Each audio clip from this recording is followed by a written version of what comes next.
Bueno, comencemos. Buenas tardes a todos nuevamente. Buenas tardes, doctor.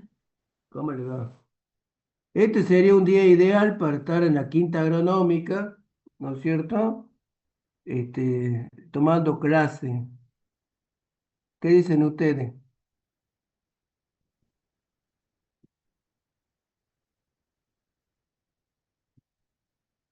Hace frío. Lo Si ves tenemos para que- ver el partido de España, puede ser, doctor. Bien, ¿no? Sí, van 0-0, ¿no? 0-0, sí. Bueno, no importa. No importa, no importa, no importa mañana nosotros. Espero que pasemos con esto. Bueno. Bueno, hoy día, jueves 2 de julio, va a ser la última clase de este cuatrimestre. A ver, Guillermina Chocobar Iriarte, quiere hablar. Buenas tardes, profe. Hola, ¿cómo te va? Bien. Usted levantó la mano. Ah, fue sin querer. Bueno, bueno, cuenta. Bueno, hoy día jueves 2 de julio, la última clase por este cuatrimestre. Así que después nos vamos a ver. Yo creo que después de las vacaciones sigue el doctor Carrascosa. ¿Se acuerda el doctor que ha dado algunas clases de cardiovascular? Así que bueno, pero de todas maneras nos estamos viendo durante el transcurso del otro cuatrimestre. Yo, ¿por qué le pedí que me pasen bien asistencia? Porque estamos viendo que hay, ustedes, los felicito a todos los que están aquí, ¿no? Esto es para que le avisen para los que no están, que bueno, vamos a tener que arbitrar otra forma de, ustedes están salvados, ustedes no van a tener práctico. ¿Me entiende? Los que no están, yo tengo la asistencia de estas clases, por supuesto, no es justo de lo que hoy día no están por algo que no están, pero bueno, no importa. Pero los que están ahora, estamos salvados, los 115 que están ahora están salvados, no van a tener trabajo práctico en el segundo cuatrimestre, así que bueno, una forma para obligarlos que vayan y que cumplan algo. Así que bueno, en el campus tienen una tarea que es una tarea referente a la coagulación. Es un trabajo sencillo que tampoco, yo le puse el tiempo para que lo presente en un mes, o sea que no hay problema, empieza hoy día y pueden presentarlo hasta el todo de agosto, cosa que tengan tiempo de estudiar su materia, no sé si tienen alguna materia para rendir, entonces aprovechen para estudiar y para que puedan rendir. Y también ahí está la autoevaluación. También la autoevaluación tiene dos motivos. Eh, Hay gente que entra únicamente a hacer autoevaluación, pero no está en clase. Entonces, bueno, esa gente que hace la autoevaluación y no está en clase, no le va a servir eso. ¿Me entiende? Bueno, y la autoevaluación también, la vez pasada la dejamos hasta las 20 porque había gente que estaba trabajando y que, bueno, había pedido. ¿Han aprobado todo o no?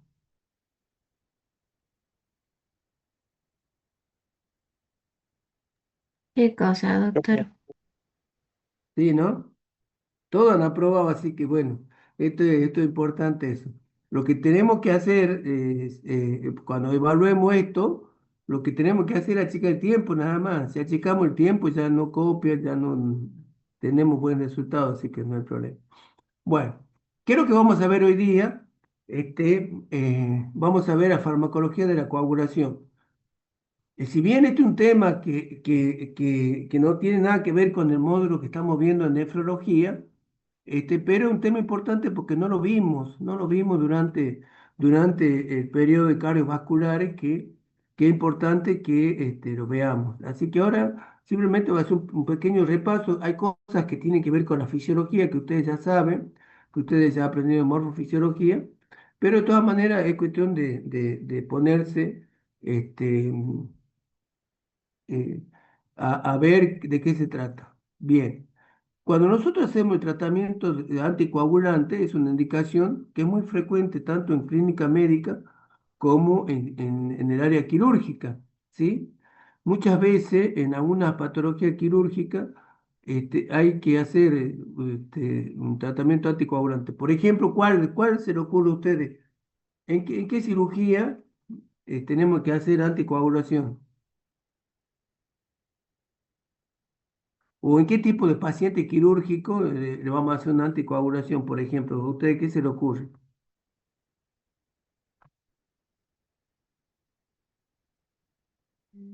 A Puede ser pacientes con síndrome coronario. Claro, a aquellos pacientes que ustedes le colocaron un stem, hay que hacerle una profilaxis, tiene que estar anticoagulado, ¿sí? Un paciente que tiene una En un prótesis, trasplantado. eso, bien, bien ahí.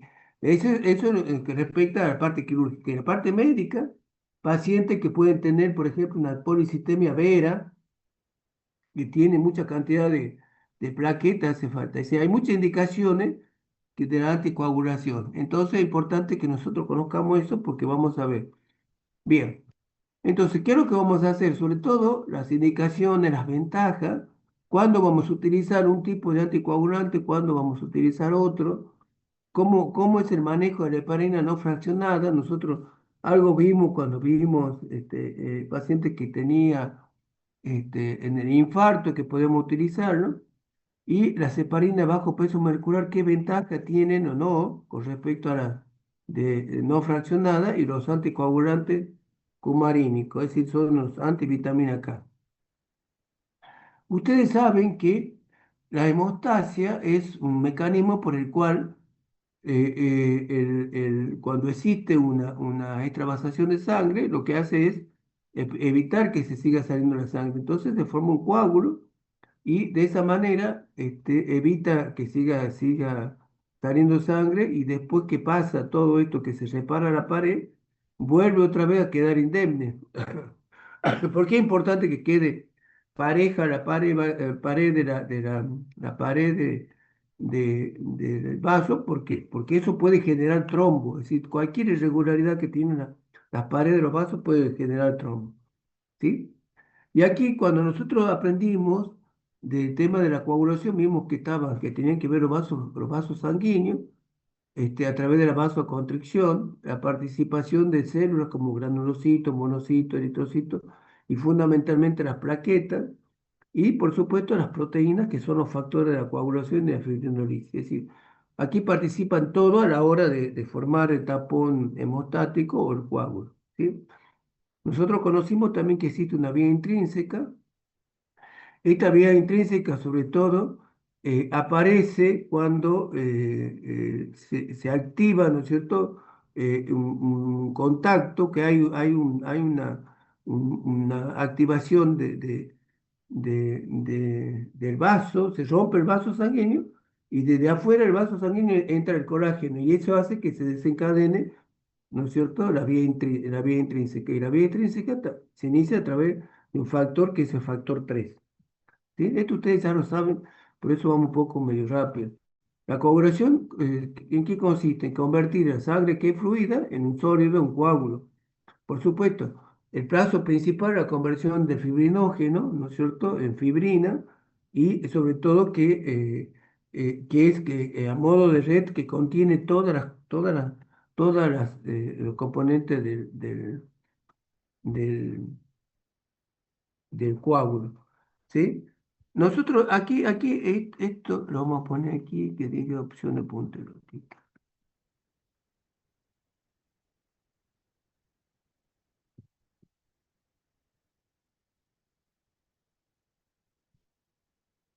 Bien, aquí lo más importante de la cascada, esto, si ustedes ya lo estudiaron, se acuerdan bien intrínseca, cómo se va desencadenando.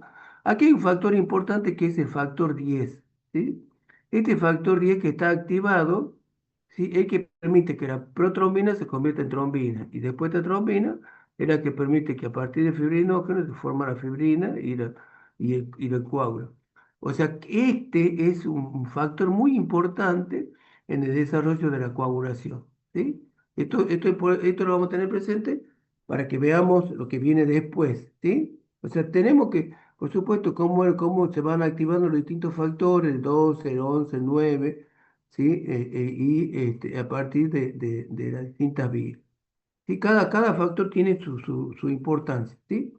Entonces, esta cascada enzimática, que es la activación de los distintos componentes, se van a ir activando con la finalidad de conseguir que se forme el coágulo, ¿sí? Pero ¿qué pasa? Eso sería grave si se coagula toda la sangre. Entonces hay inhibidores que son inhibidores importantes, que es, por ejemplo, en el caso de la antitrombina. ¿Qué es lo que hace la antitrombina? Evita, ¿no es cierto?, que la trombina se active y que y todos los factores también se inhiban de la cascada. Es decir, que es un mecanismo que está compensado. Es decir, cuando se desencadena una hemorragia, por supuesto va a haber un equilibrio, formarse el coágulo, pero también no se va a formar en excesiva cantidad. O sea que hay factores, esto también es importante que nosotros conozcamos, es importante que hay factores anticoagulantes, es decir, que no permitan que se coagule la sangre, ¿sí? Porque si imagina, se coagula toda la sangre, va a haber una coagulación diseminada intravascular y que puede ser peligroso para las personas. Hay una hemostasia primaria donde tenemos el óxido nítrico, la prostaglandina, ¿ah? ¿Se acuerdan de la prostaglandina? La prostaciclina. Y ustedes ven aquí la antitrombina, ¿sí? La antitrombina, que es una proteína que va a actuar sobre el factor 12, sobre el factor 11, ¿sí? Sobre la trombina, sobre el factor 9 y sobre el factor 10. Entonces nosotros tenemos esto, y entonces la trombina, lo que decimos aquí, que un inhibidor de la formación de coágulos va a ser la antitrombina, ¿sí? También tenemos una heparina endógena, ¿sí? Que también va a formar esta actividad, va a ser anticoagulante, ¿sí? Y también va a haber una trombomodulina que va a actuar sobre la trombina, ¿sí? O sea, así como tenemos factores que van a favorecer la coagulación, también esto porque es importante que nosotros aprendamos que la antitrombina juega un rol muy importante. Entonces, hasta aquí yo quiero que ustedes se acuerden dos factores, de dos ideas principales, la antitrombina y el factor 10 activar, ¿eh? Y eso va a dar vuelta a todo en cuanto a la acción sobre la anticoagulación, ¿sí? Entonces, el factor 2 de la heparina inhibe solo a la trombina, y el endotelio de los vasos libera el heparam, que es un sulfato que es una, una heparina, que son también cofactores de la antitrombina, es decir, que ayudan a la anticoagulación. Esto es un dato importante también, que la principal fuente o el principal órgano de fabricación de todos estos factores que participan en la coagulación tiene que ver el hígado, ¿sí? Tenemos el factor 9, el 10, el 7, el 2, ¿sí? Tienen un origen común. Y estos factores, esto es un factor que son K dependientes de la vitamina K. Nosotros antes teníamos una mnemotecnia cuando le preguntábamos a los alumnos, este, eh, para que se acuerden cuáles eran los factores cada dependiente. Entonces decíamos un número, 1979. Entonces, ¿qué significaba eso? Que el 10, el 9, el 7 y el 2 eran los factores K dependientes, ¿sí? Bien, entonces, ¿qué es lo que hace la vitamina K? La vitamina K juega un papel importante. ¿Por qué? Porque la vitamina K se tiene que activar y esta vitamina K era que va a favorecer sobre todo a la actividad anticoagulante de estos fármacos. Es decir, esta vitamina K es transformada después de su absorción en hidroquinona y porque existe una reductasa. Y este cofactor de la carboxidependiente va a activar a la vitamina K. Esta vitamina K lo que va a permitir es que todos estos factores se formen, ¿sí? O sea, por supuesto, no va a ser inmediato, ¿sí? Esta formación de estos cofactores, de los factores de coagulación, sino que va a demorar un tiempo hasta que se puedan fabricar. ¿M? Y es así también la inhibición por parte de los dicumarínicos también no va a ser inmediata, ¿sí?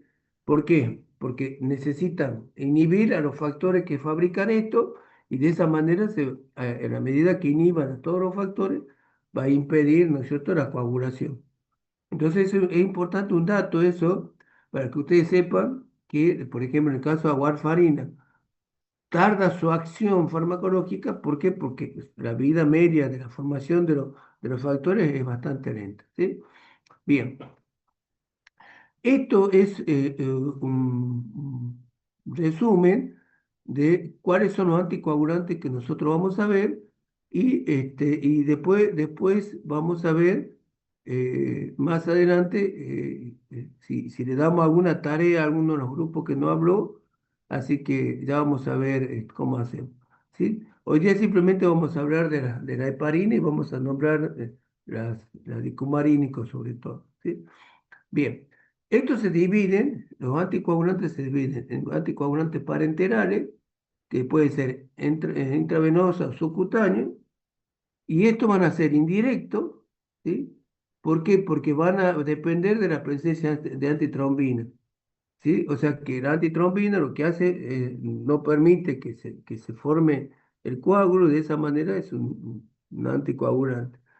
Ahí vamos a tener heparina no fraccionable, la heparina de bajo peso molecular, la enoxiparina, la más importante, y los inhibidores del factor 10 activado.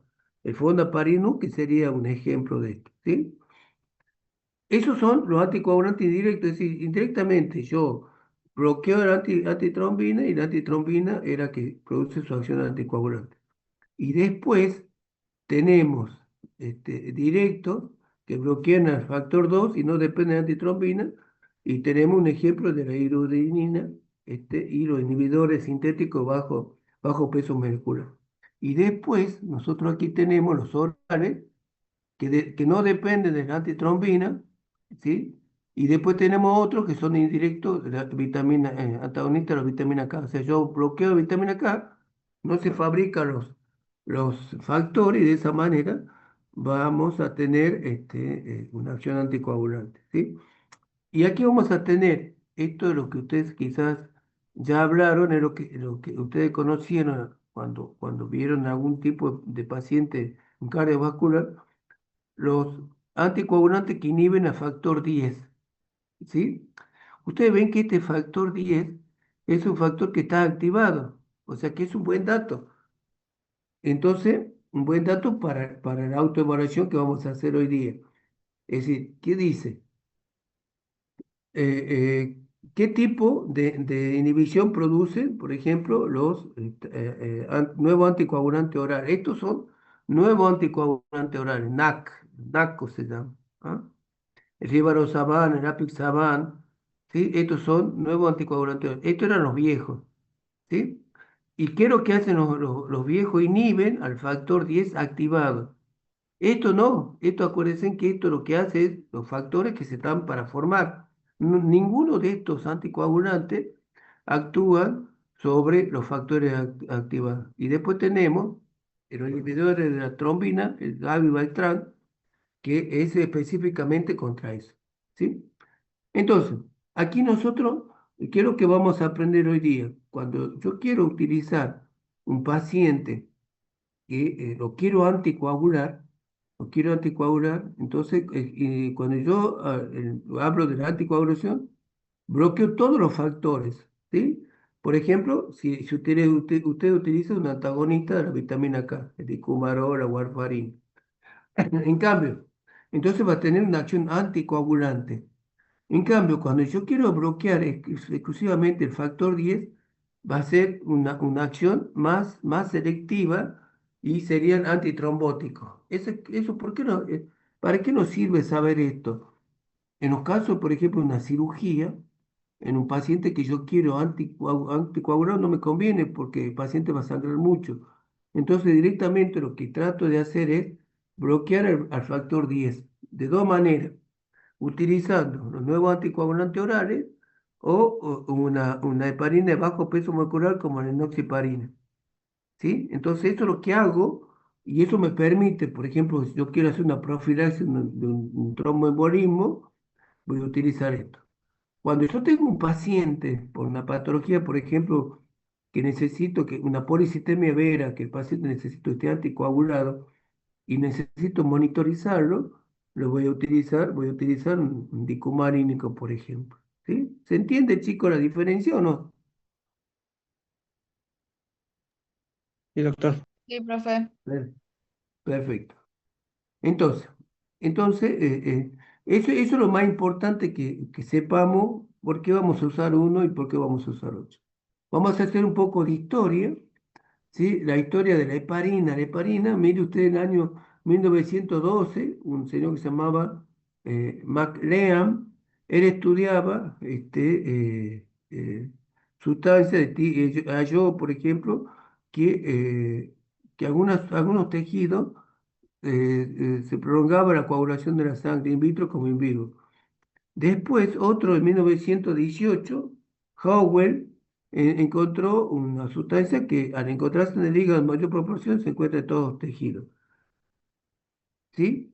Hay otro caso que este, los, se encontró sustancia, por ejemplo, cómo se descubren los dicumarínicos. Había en un sector de Inglaterra donde las ovejas comían alimentos, ¿sí? Comían vegetales y esa oveja se morían. ¿Por qué? Porque comía estos vegetales y tenía precisamente dicumarínico, se llamaba la enfermedad que causaba sangre, que la oveja se moría de sangre. ¿Sí? Bien.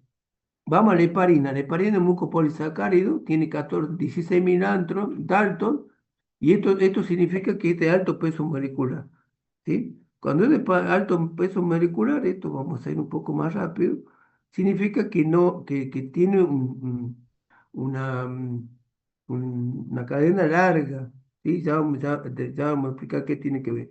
Que tenga penta, hexa o octosacárido, significa que es larga. ¿Eh?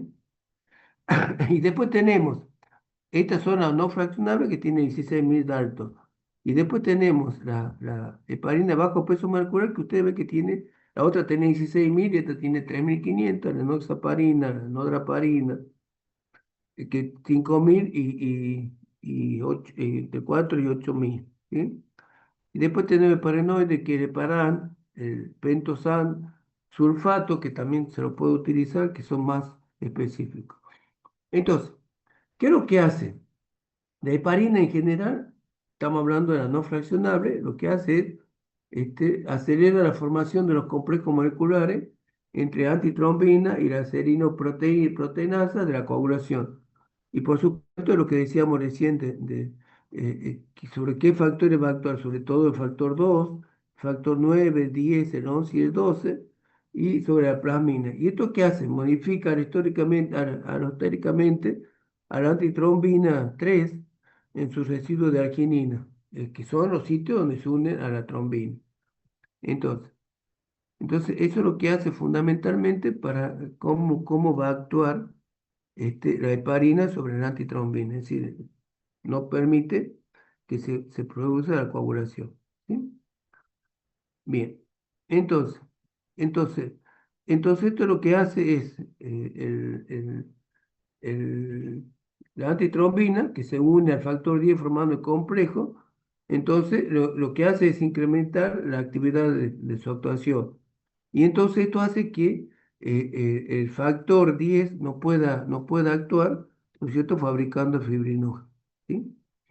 Bien, entonces, esto ya lo que vamos a hacer es las heparinas de no fraccionables, ¿qué hacen? Prolongan el tiempo de coagulación, porque inhiben a la protrombina, a la trombina, que se iba a convertir que no se convierte en trombina. Entonces, en cambio, las heparinas de bajo peso molecular directamente bloquean el receptor, al factor 10 directamente que está activado. Por eso que decimos que las heparinas no fraccionables son anticoagulantes y las heparinas de bajo peso molecular que son antitrombóticas. Y en el caso del heparan sulfato actúa del mismo modo que las heparinas no fraccionables, pero en el caso de darmatano, el pentosan, tienen a través de un cofactor de la heparina. ¿Sí? Más adelante tengo un cuadrito, este cuadrito, para que ustedes entiendan. Por ejemplo, este es el tamaño que tiene, por ejemplo, la heparina no fraccionable. Entonces, ¿qué hace la heparina no fraccionable? Bloquea tanto a la antitrombina ¿sí? Y al factor 2, ¿sí? Porque le alcanza para enrollar todo, para inhibirlo. ¿Sí? En cambio, la de bajo peso molecular es tan pequeño que únicamente bloquean a la antitrombina. ¿Sí? Y ahí tenemos algunas ventajas. ¿Sí? Esto, ¿no es cierto? Esto, a la actividad de la heparina no fraccionable, lo vamos a monitorizar con el tiempo parcial de protrombina, ¿sí? Y, ¿no es cierto?, lo que vamos a hacer es controlarlo con esto. Esto no lo podemos controlar porque no necesita que lo monitoricemos, ¿sí? Sobre todo el nosaparina. Por supuesto, ya después vamos a repetir toda esta reacción adversa que la vamos a poder dar. Y esto, por ejemplo, ¿qué es lo que va a pasar? Cuando nosotros se excede en la dosis, cuando tengamos un tiempo de protrombina, un tiempo parcial de protrombina, activación de protrombina elevado, lo que vamos a tratar para revertir ese efecto de la heparina, le vamos a dar protamina.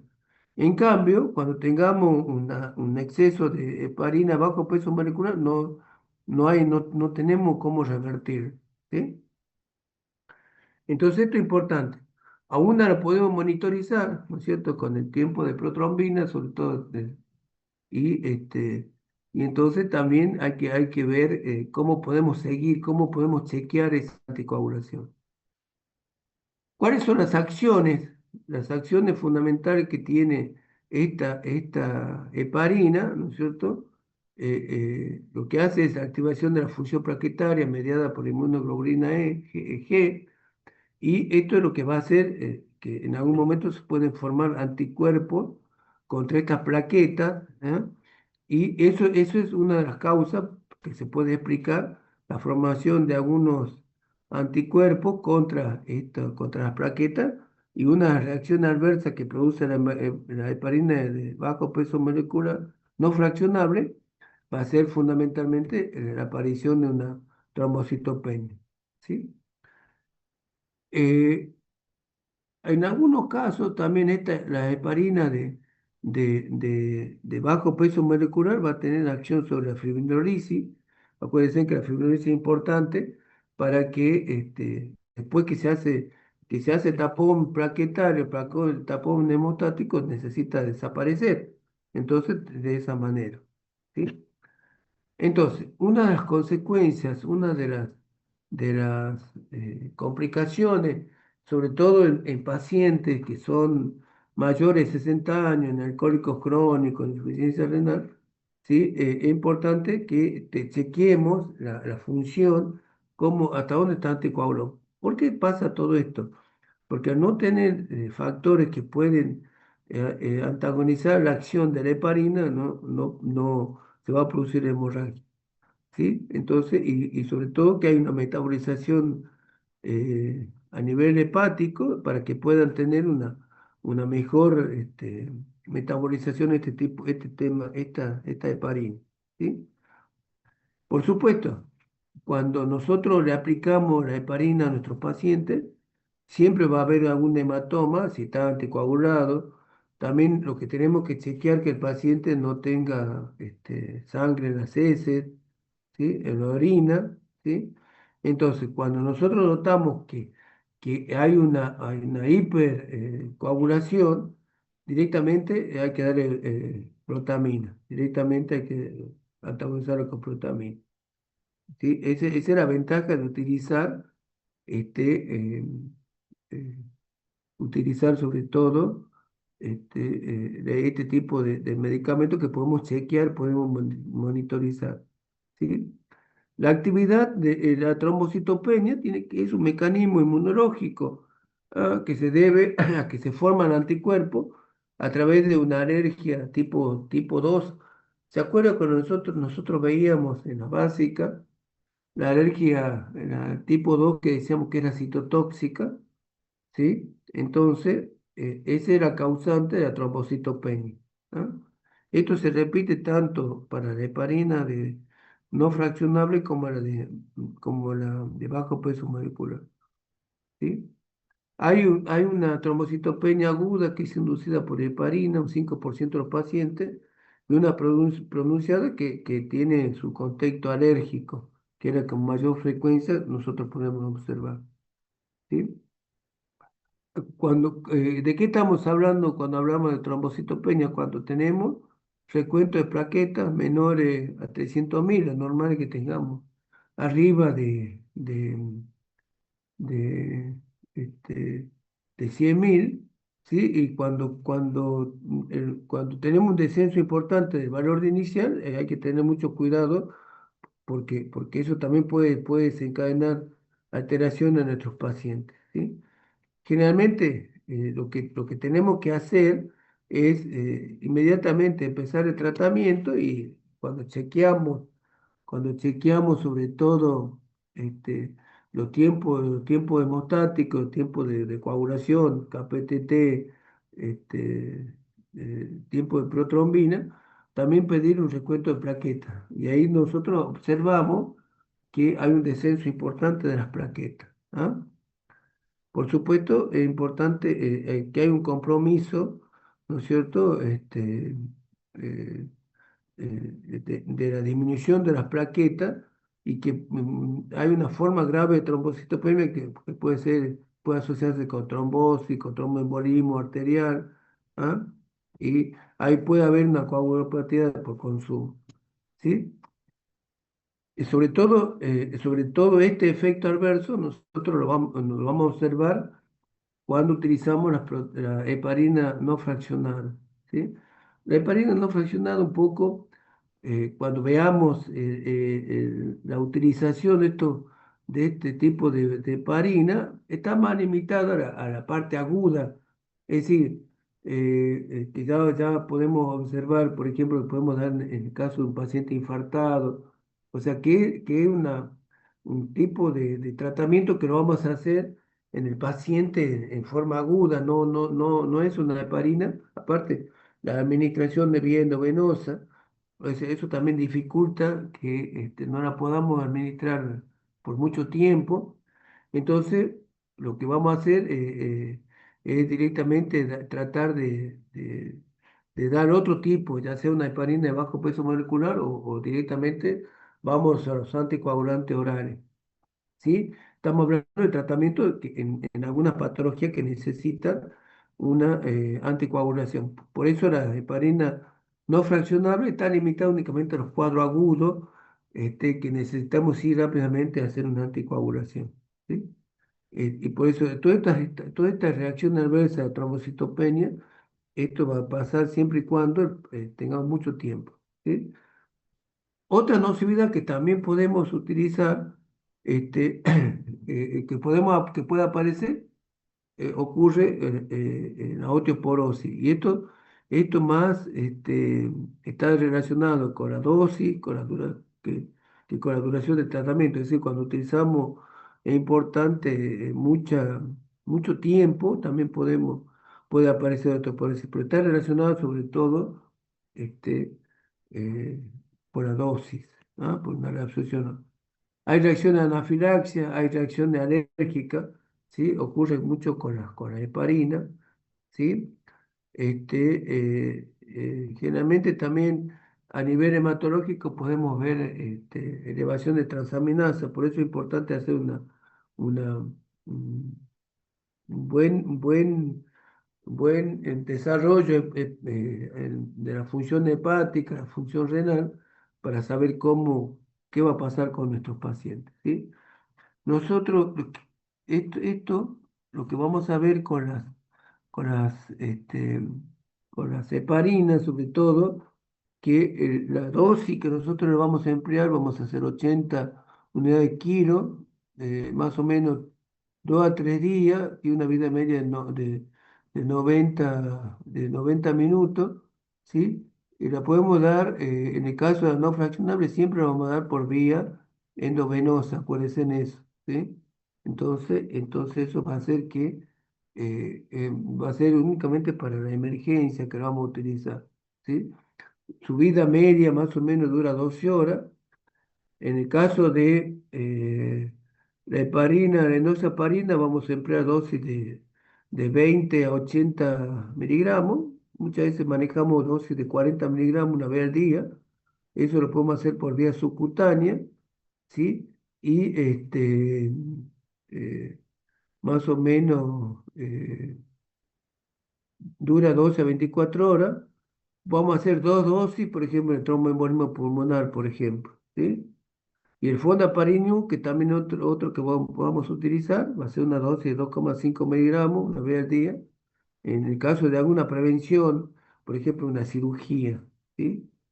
Eh, por ejemplo, aquí tenemos la vidaburina, que la vamos a utilizar 0,75 miligramos kilo día en bolo, ¿sí? Esto es depósito, por ejemplo, podemos hacer para hacer una angioplastia, la podemos utilizar, ¿eh?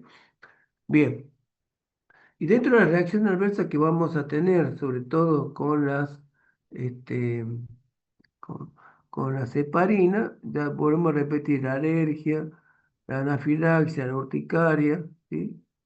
Acuérdense que estas son dosis dependientes, ¿sí?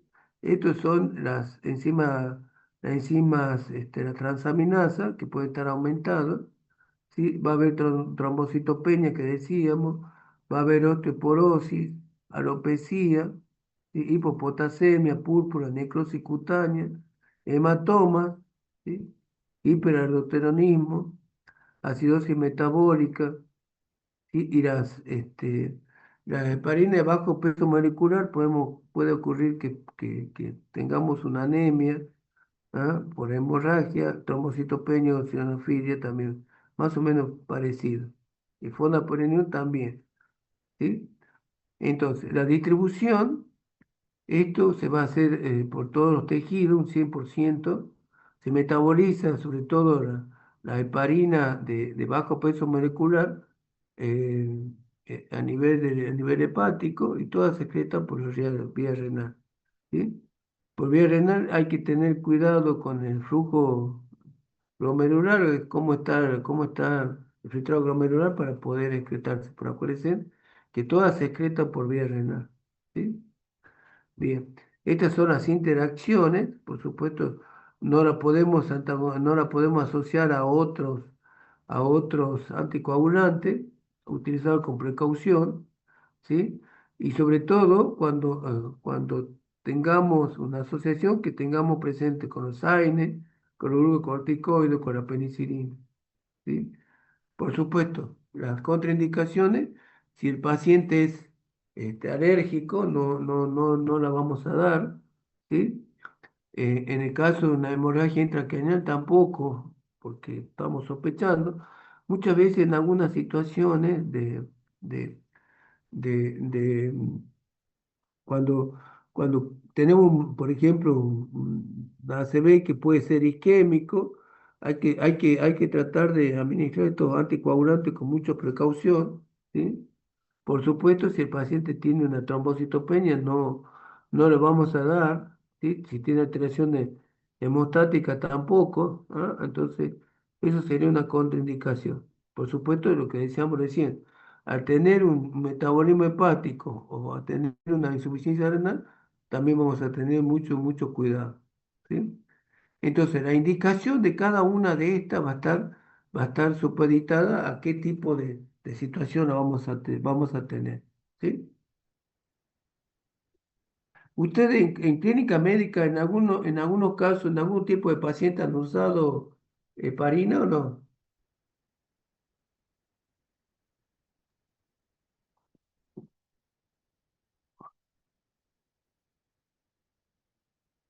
Profe, sé que usaron anticoagulantes en pacientes que tenían trasplante de válvula aórtica o válvula mitrales, porque era mecánica y lo anticoagulaban, no sé si con heparina, pero sé que eran anticoagulados.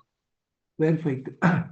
O sea, yo lo que quiero que aprenda que la heparina en general se usa, ya viene una diapositiva que habla de la utilización, pero el tema está así. Y acuérdense que la heparina de no fraccionable es para los casos de urgencia, para que el paciente pueda tener una anticoagulación rápida. Pero tenemos otro, en el caso de la warfarina, que es antivitamina K. ¿Sí? Lo que hace era inhibir todos los factores de la coagulación, actúa de esa manera. ¿Sí? Eso, a los antivitamina K, lo que tenemos que es, ¿cómo se lo controla? Se lo controla a través del RIM. El RIM es un coeficiente que divide el tiempo de protrombina que tiene el paciente, lo normal es que tenga 12 segundos. Entonces, supongamos un paciente que tiene un tiempo de protrombina de 24 segundos, se lo divide sobre el tiempo de protrombina estándar y eso nos va a dar un valor de 2. O sea, lo ideal es que el paciente que yo quiero que esté anticoagulado tiene que tener un valor entre 2 y 3. ¿Sí?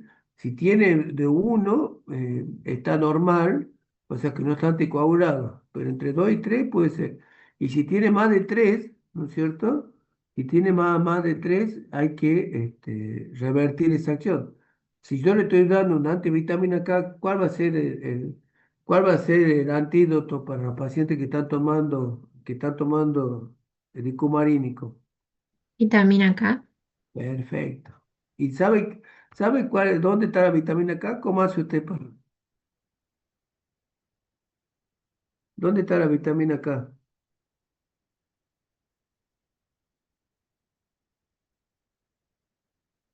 Tengo entendido en En las hojas verduras, verdes. en hojas En verdes. hojas verdes. Bien, muy bien la que contestó. No lo estoy viendo, pero no sé, señorita, que contestó muy bien. En hojas verdes. ¿Qué más? ¿En qué más? En el jugo Hades. ¿Ustedes conocen el jugo Hades? El jugo ADE también tiene vitamina K. ¿Por qué es importante? Justo lo que dijo recién una señorita de las hojas verdes. Entonces, el paciente que está tomando anticumarínico, le hacen cumarol sobre todo, esa es la dosis, es 1 miligramo por día, 2 miligramos por día, depende hasta que lograr un RIN entre 2 a 3. Entonces, hay que recomendar al paciente que cuando coma, que no consuma verdura de hojas verdes porque tiene vitamina K y eso puede interferir en la coagulación. Lo mismo que utilizar antiinflamatorio, que eso puede potenciar. ¿Por qué? Porque el antiinflamatorio, sobre todo el ácido acetilsalicílico, que es un antiagregante plaquetario, que puede producir una hemorragia bastante importante. ¿Sí? Entonces es importante eso, ¿sí? Y esto es un resumen de cuáles son los usos que va a tener las heparinas, ¿sí? Aquí tenemos la heparina no fraccionable y de bajo peso molecular. Vamos a utilizar en tratamiento y profilaxis de la trombosis venosa profunda. Es decir, cuando tengamos un paciente que está con la trombosis venosa profunda, en un primer momento le vamos a dar este tipo de, de anticoagulantes, ¿sí? Ya después, cuando ya está estabilizado, cuando el paciente tiene que seguir anticoagulado, ya lo pasamos a un dicumarínico, lo pasamos directamente a un nuevo anticoagulante oral. En el caso de tratamiento y profilaxis de TEP, ¿sí? De tromboembolismo pulmonar también, ¿sí? En el TEP de movida, la primera heparina que yo voy a utilizar, porque tengo que revertir directamente la anticoagulación, le voy a dar una heparina no fraccionable por vía venosa hasta que estabilice tromboembolismo pulmonar, ¿sí? Recién un compañero hablaba de las intervenciones quirúrgicas, ¿sí? En intervenciones quirúrgicas también puede utilizar la heparina no fraccionable y después podemos utilizar la heparina de bajo peso molecular, ¿sí? De fondaparinio también. En el ACV, cuando tenemos un ACV que puede ser isquémico, porque puede ser por trombosis, también hay que tener mucho cuidado, saber dónde, este, eh, o sea, a saber hasta dónde le vamos a administrar, porque no va a ser un ACV isquémico, después se va a convertir en un ACV hemorrágico, ¿sí? Y, por ejemplo, también podemos hacer en el tratamiento de profilaxis un tromboembolismo arterial periférico, ¿sí?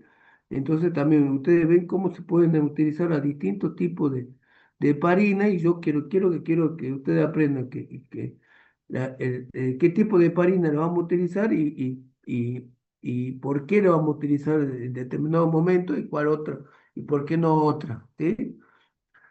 Es decir, queremos que sean anticoagulantes o que sean antitrombóticas, ¿sí? O sea, yo indicaría, por ejemplo, no está aquí, por ejemplo, en una cirugía, por ejemplo, una cirugía sobre todo traumatológica, yo le indicaría como profilaxis una heparina de bajo peso molecular. ¿Cuánto le diría que sea? 40 miligramos, 2 días, ¿sí? ¿Por qué? Porque eso me va a permitir que durante la cirugía haya buena coagulación y no me sangre el paciente. En cambio, si yo lo mando con una heparina no fraccional, me va a sangrar el paciente y después se puede complicar. Cuando tengamos una coagulación intravascular diseminada, vamos a utilizar heparina no fraccionable. En el caso de una fibrilación auricular, ustedes ven que aquí no le vamos a dar una heparina no fraccionable, directamente le vamos a dar una heparina de bajo peso molecular y es un paciente que lo podemos directamente este, eh, eh, tratar con algún anticoagulante, ¿no es cierto? Después, un nuevo anticoagulante oral, que después lo podemos tratar con eso, ¿sí? Pero quizás para revertir rápidamente, que no se siga, para que no se formen trombos de caso de fibrilación auricular, ¿sí? Y aquí también es lo que yo le decía recién en la cirugía de prótesis cardíaca, siempre tiene que haber anticoagulantes.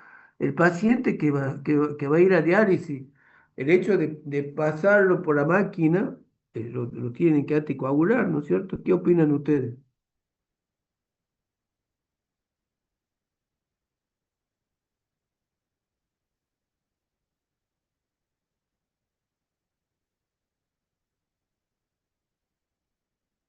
Ustedes que han hecho ya nefrología, ustedes le han preguntado a su jefe con qué lo anticoagulan al paciente que va a la diálisis. No, profe. Eso preguntaré. O sea, ¿con qué se lo anticoagula? ¿Ustedes qué opinan? ¿Con qué se lo puede anticoagular? ¿Con la de bajo peso molecular o una no fraccionable?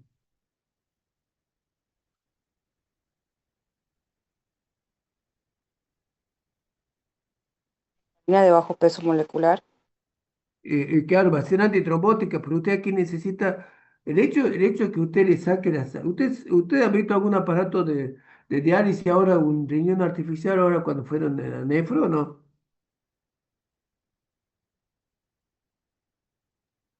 Sí, doctor. No, profe. ¿Sí? ¿A dónde va la sangre? ¿A una máquina o no? Claro. Bien, va a una máquina, Francisco, ¿no es cierto? Entonces, el hecho de pasar por la máquina, la sangre se puede coagular. Entonces, yo necesito tener anticoagulado al paciente, ¿sí? Bien. Y aquí ustedes son expertos en esto, en el paciente que tiene un infarto, ¿sí? ¿Qué le hacemos para el paciente que tiene un infarto? Le hacemos un ácido acetilsalicílico con clopidogrel, una nitroglicerina, una morfina. ¿Se acuerdan que vimos eso cuando vimos el edema agudo de pulmón? Entonces, por supuesto, a este paciente directamente lo vamos a anticoagular con una una heparina no fraccionada, ¿sí? Por supuesto, depende de qué se trate el paciente, lo vamos a hacer un fibrinolítico, lo vamos a hacer una heparina, ¿sí? ¿Sí? Y después un síndrome coronario también, para hacer una angioplastia, ¿no es cierto? Vamos a tener que utilizar una heparina no fraccionable utilizarlo con fibrinolítico, lo vamos a utilizar con heparina de bajo peso molecular. Por eso, la idea de la clase de hoy día es que ustedes se den cuenta cuándo utilizamos una heparina y cuándo utilizamos la otra, ¿sí? Y cuándo vamos a utilizar un anticoagulante oral y cuándo vamos a utilizar un dicumarínico. El único problema que tienen los anticoagulantes orales que no lo podemos controlar. Es decir, yo, por ejemplo, si yo estoy utilizando un dicumarínico, le solicito un RIN y si ese RIN anda en rango más o menos aceptable, el paciente está. Yo me aseguro que la eficacia terapéutica del licomarínico es buena. O sea que para lo que me sirve un paciente, por ejemplo, un paciente que está con una policitemia vera que tiene un aumento importante de glóbulos rojos y de plaqueta, yo necesito que ese paciente esté anticoagulado, ¿sí? Entonces regulo la dosis de acuerdo a, a la cantidad de miligramos que le doy de cumarínico y bajo o subo de acuerdo a mi necesidad.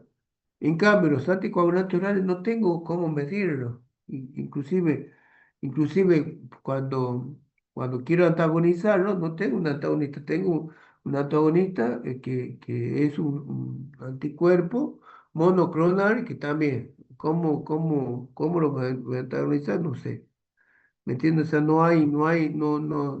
O sea, cuando empieza a sangrar el paciente, porque que está con anticoagulante oral, no va a sangrar. ¿Por qué? Porque impide la formación de trombo nada más. Pero no hay un antídoto, no hay como la protamina en el caso de la heparina o vitamina K en el caso de cumarínico. ¿Sí? Bueno, preguntas. Yo, doctor, Sí. a modo ya de repaso general, ahí me surge una confusión.